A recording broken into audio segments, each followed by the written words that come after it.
Do they not know, like, when she was gone, it went back to the year before she was in the league? If WNBA players aren't careful, they might ruin the biggest chance the league has ever had, and Gilbert Arenas isn't holding back.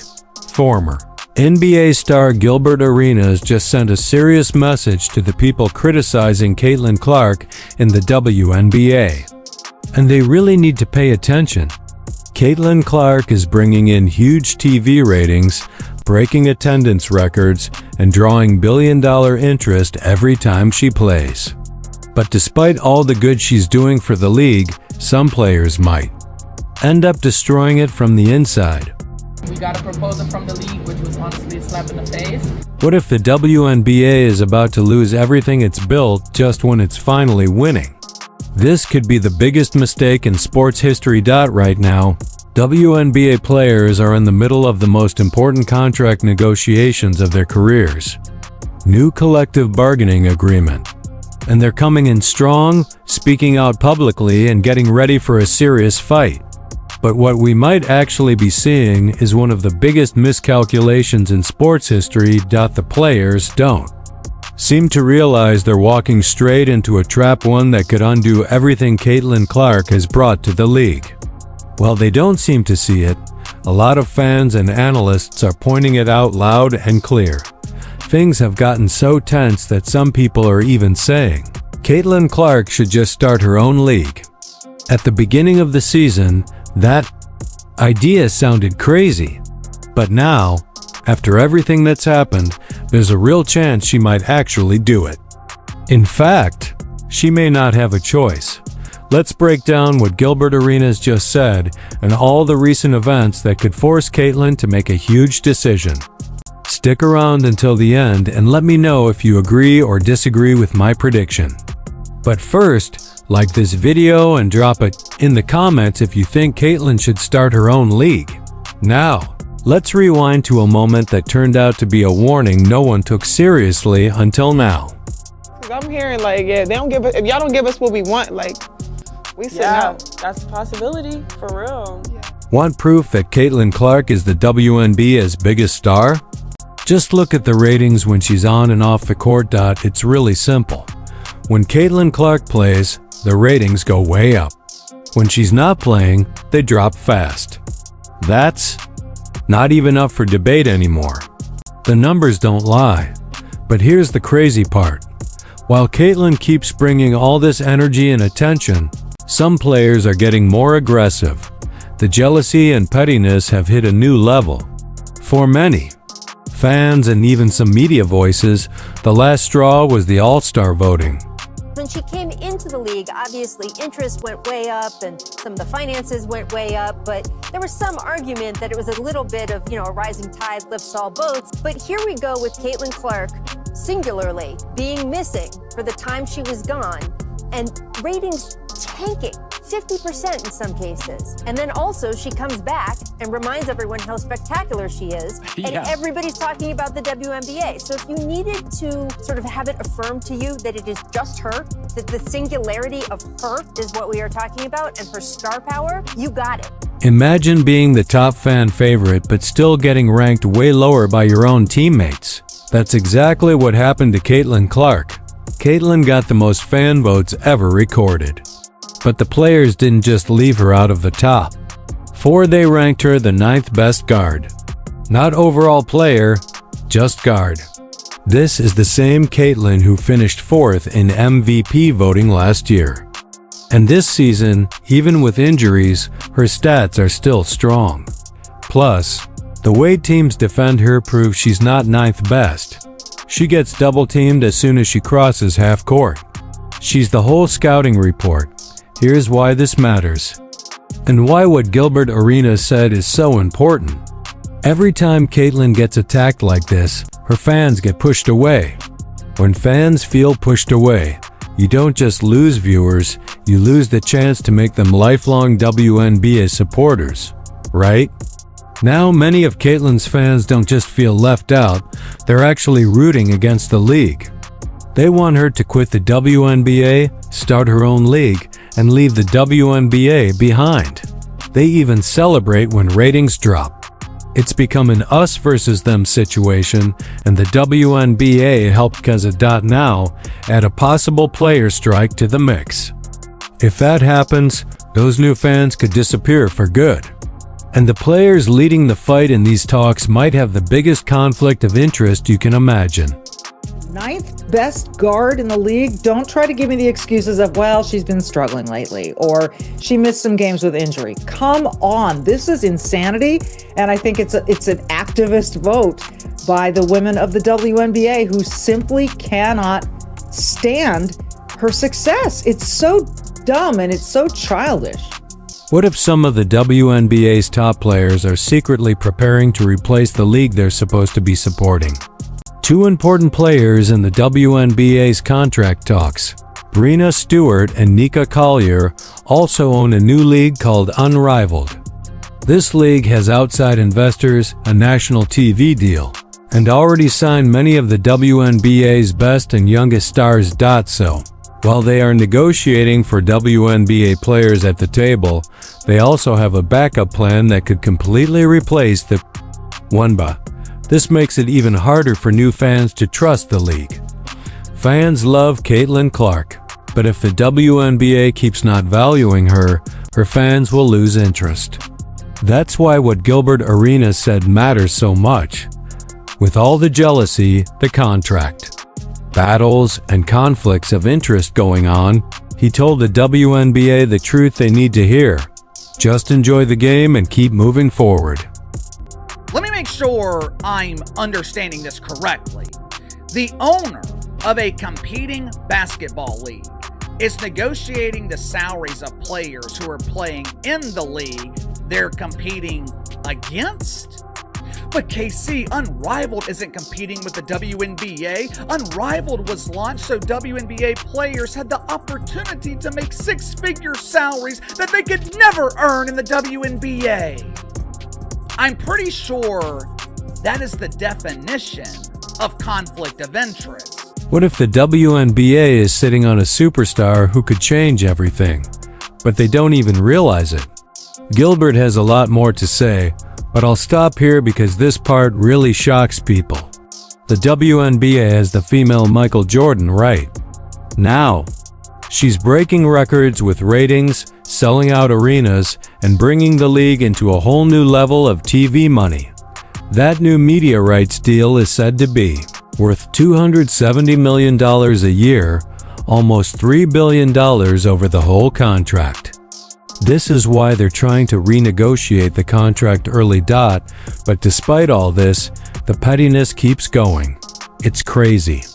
And Gilbert points out how they totally lack perspective on what's really happening.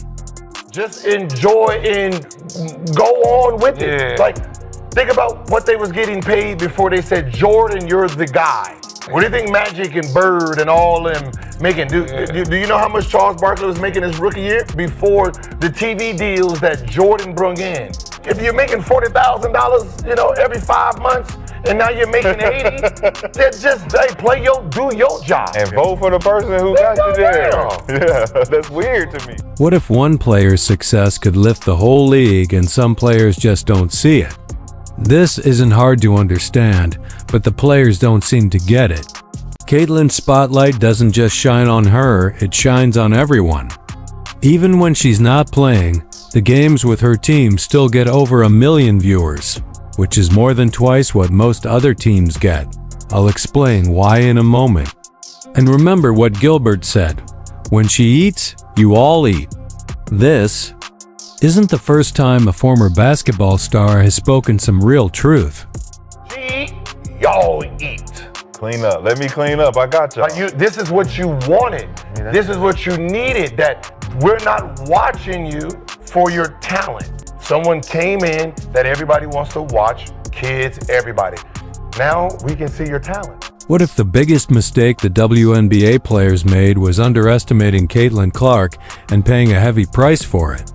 Gilbert said this might be the players' biggest mistake. They thought they could attack Caitlin Clark without any consequences. They believed they could throw shade, ignore her success, and complain about her fans and nothing bad would happen. But they forgot one very important thing. I think we have to understand that when one player eats, we all eat. And as we all get more opportunities, it just opens it up for everyone else. And I think Caitlin has said that even herself in certain interviews. And I love that. I love that she's not the player who's like, it's all about her. It's not. She's giving love and homage to those of us that have come before her.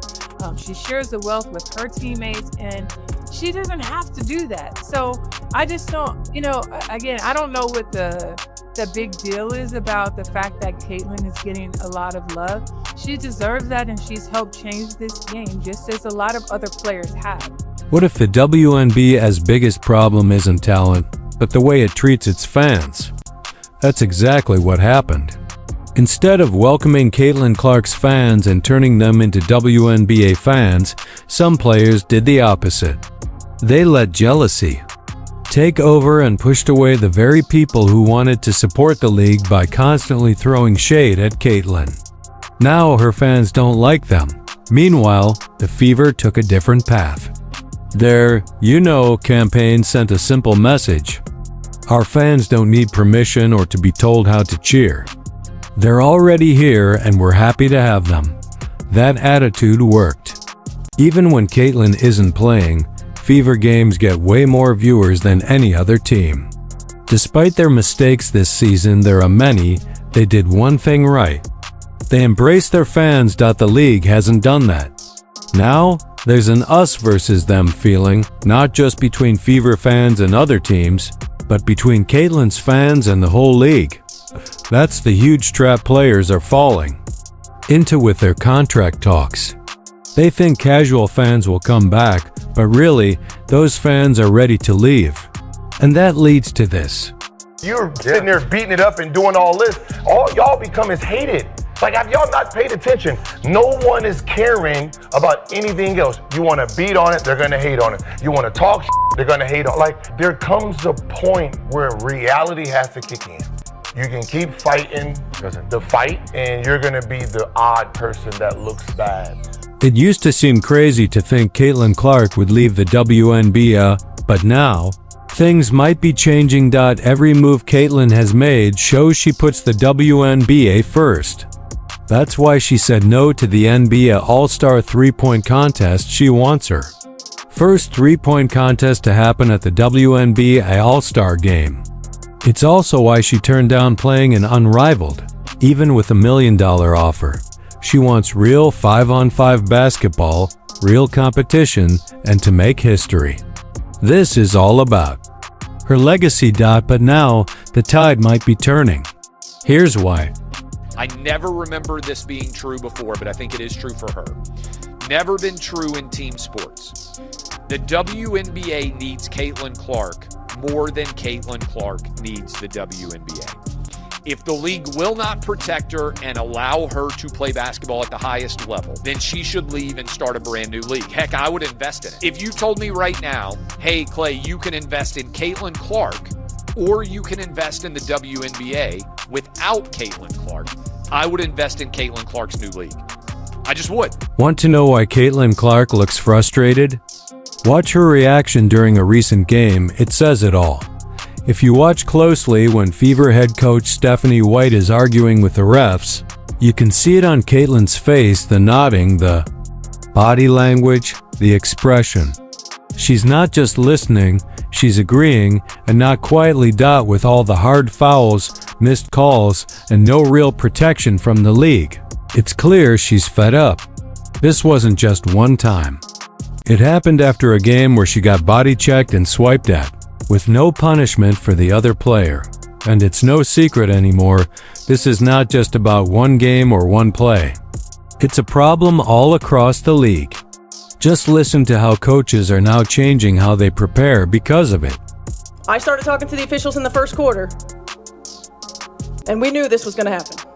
You could tell it was going to happen. So they got to get control of it. They got to be better. They got to be better. Can you specifically detail what you mean by get control of the game, just to be in your words? Get control of the game is call the fouls that are actually happening on the floor. Right, and consistently call the fouls that are actually happening on the floor. What if the WNBA's rough play isn't just frustrating, it's actually putting Caitlin Clark's career in danger? I'm talking about this because of the chance of a new league starting. The problem with referees not calling fouls isn't just annoying anymore. It's dangerous. Coaches are telling their players to be as physical as possible because they know the refs won't stop them. That's not real basketball. It's a serious risk. And the league still hasn't fixed it.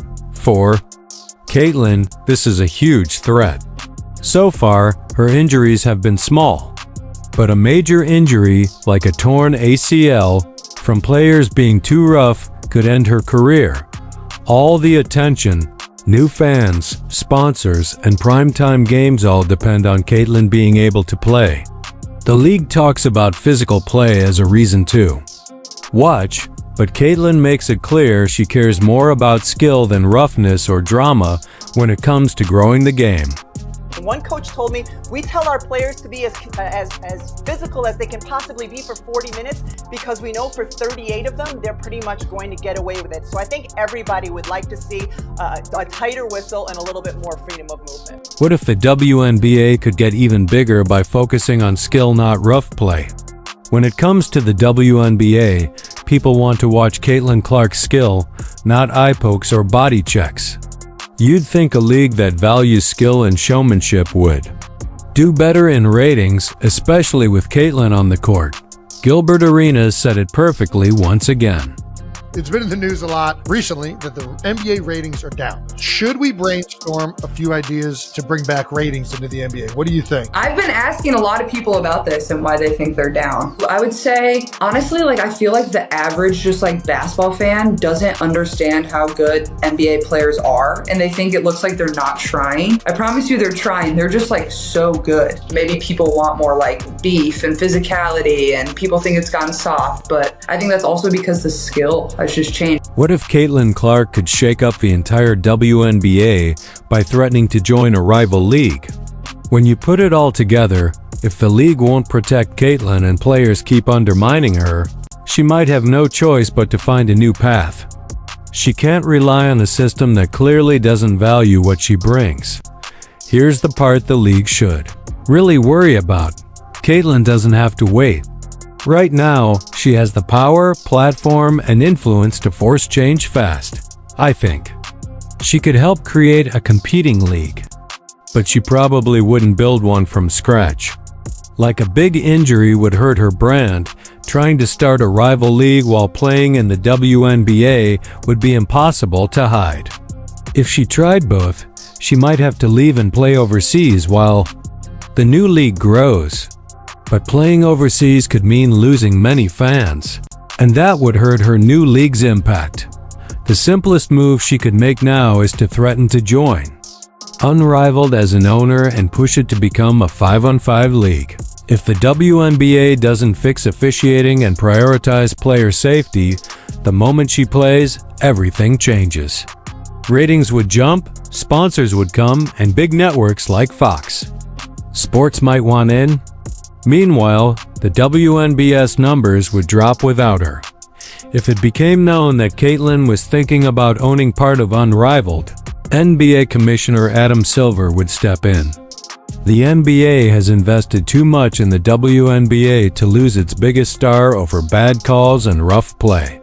Jealousy can't be fixed, but dangerous play on the court can and should have been fixed a long time ago. To me, this is the easiest power move Caitlin can make using the league's own rules. If players like Fee and Stewie can negotiate for the WNBA while owning a rival league, Caitlin can use that same setup to gain real power without hurting her brand, money, or legacy. What do you think of this idea? Let me know in the comments. I'd love to hear your thoughts. Thanks for watching, and I'll see you next time.